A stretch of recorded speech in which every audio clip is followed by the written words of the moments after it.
Hello and welcome to this training video on the standard system settings and general preferences on the AVX-10K Flightline test set from Viavi Solutions. In this video, we will be reviewing the settings that are common to most test applications performed by the AVX-10K.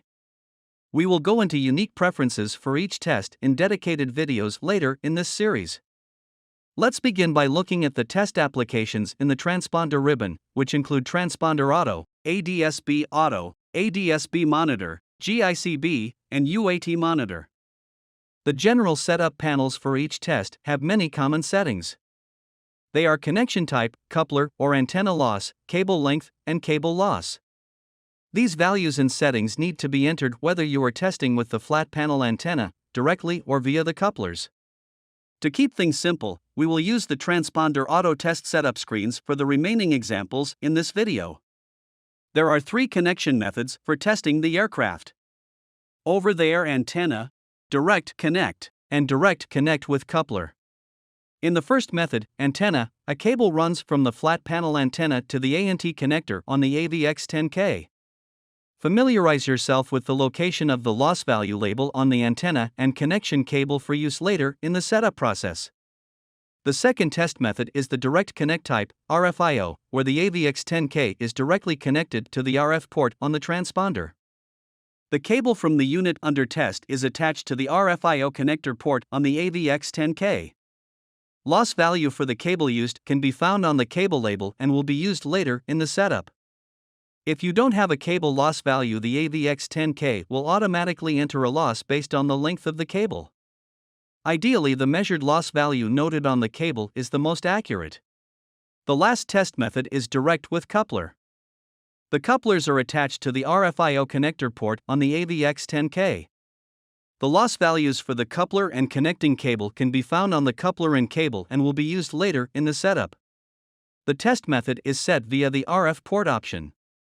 Press RF port on the display to see a pop-up menu with the three test methods and choose the option suited to your needs. Let's choose antenna, ANT, and review the options available. The ANT identifies which RF port to plug the antenna into. Note, care should be taken to avoid interference with ATC or nearby aircraft when performing radiated, over-the-air, testing of ADSB transponders in the airborne condition at any test altitude above field level. The two settings related to the antenna are antenna settings and the cable settings. This illustration shows how to find the antenna range and height values. The height value is the difference in height between the flat panel antenna and the aircraft antenna. If the test set is set physically closer or farther away than the range entered, the resulting test readings will be inaccurate. The top antenna range and height also need to be entered when testing diversity transponders. The diversity test selection allows for separate testing of the top and bottom transponder channels. Now that we have the range and height values, let's enter them into the AVX-10K. Press the antenna settings button to see the range and height option selections. It is important to accurately enter the range and height values to generate the best test results. To enter the range settings, press the bottom antenna range option and enter the bottom antenna range value. To enter the height settings, press the bottom antenna height option and enter the bottom antenna height value in feet. Repeat the process for the top antenna height and range if diversity test is set to on. Next, you will need to enter the gain values that can be found on the flat panel antenna label. Using the correct gain values for the antenna being used is essential to receive accurate parametric and MTL measurements. Now go to the antenna gain settings window and enter the gain values as shown on the antenna label. The flat panel antenna cable values are the final settings required for a proper setup. Using the back arrow, on either the touchscreen display or the cursor key, go back up one level and select the cable settings.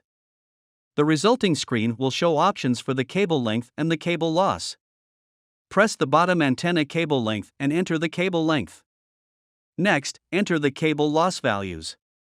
The cable loss value can be found on the cable label. Select the cable loss and enter the values found on the cable. There you have it. As we said before, the settings for radiated testing using the antenna test setup are the same regardless of the test you perform. The next test method is direct connect. In this scenario, the cable is directly connected to the unit under test and the RFIO port of the AVX-10K. You will need the connector cable loss value from the sticker on the cable and the connector cable length. We were previously in antenna mode. To access the RF port options, press the RF port button. Now, choose Direct Connect RFIO from the list. The RFIO in parenthesis identifies which port to connect to the AVX-10K. Your test set display should now look like the following. RF port reads Direct Connect RFIO. Common settings for direct connecting are straightforward. We need to enter the cable length and the cable loss, both of which are found on the cable label. Select bottom direct cable length and enter the value found on the label. And then, select bottom direct cable loss and enter the value. And just like with the flat panel antenna, top cable length and loss options become available when diversity is set to on. The final test method is direct connect with coupler. The couplers are attached to the RFIO connector port on the AVX-10K. The loss values for the coupler and connecting cable can be found on the coupler and cable and along with the connector cable length, will be used later in the setup. We were previously in the direct connect mode. To access the RF port selection options, press the RF port button. Now, choose Direct Connect with Coupler RFIO from the list. The RFIO in parenthesis identifies which port to connect to on the AVX-10K. The antenna settings are now grayed out and the cable settings and coupler settings are now available. When working with couplers, loss and cable length values need to be entered. Look for the loss value labels on the coupler and the cable and enter these values in the appropriate windows. Press the Cable Settings button to access the cable settings. Now set the coupler cable length values. And then the coupler cable loss values. Now set the loss values for the coupler. Press the coupler settings option. Now press the bottom coupler loss option and enter the value from the coupler. When diversity is set to on, the top coupler loss settings become available. And those are the standard settings for direct connect with coupler. Using the mode S address as an identifier, the AVX-10K can automatically determine the mode S address of the transponder under test. In the auto condition, the AVX-10K sends out an all call. The transponder will respond with its mode S address. The AVX-10K will also use the UUT address to save test results by including this information in the name of the test result file. This helps technicians look up and manage reports by aircraft.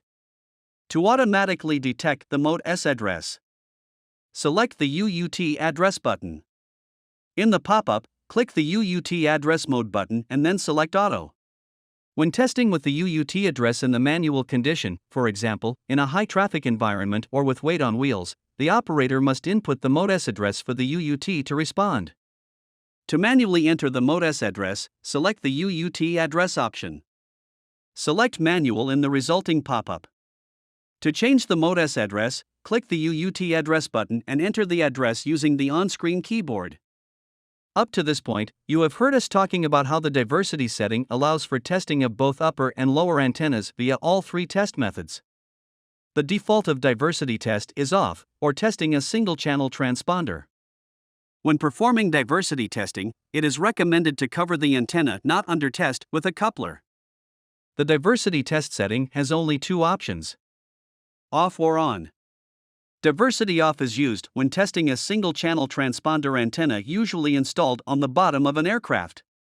Diversity on is used when testing a dual-channel transponder with antennas installed on the top and bottom of the aircraft being tested. To set the diversity test setting, press Diversity Test. Select Off when testing single-channel transponders. Select On when testing dual-channel transponders. The final standard setting is the Verify Unit Setup configuration. Verify Unit Setup configuration turns on or off the setup confirmation message that appears when selecting the Run Test button. In this window, you can confirm all of the setup parameters before initiating the test. This prevents stopping and restarting the test by providing a final chance to verify your setup parameters are correct. It also prevents test failures due to improper setup before initiating a test. To show the setup confirmation before testing, set to Yes. To hide the setup confirmation before testing, set to No.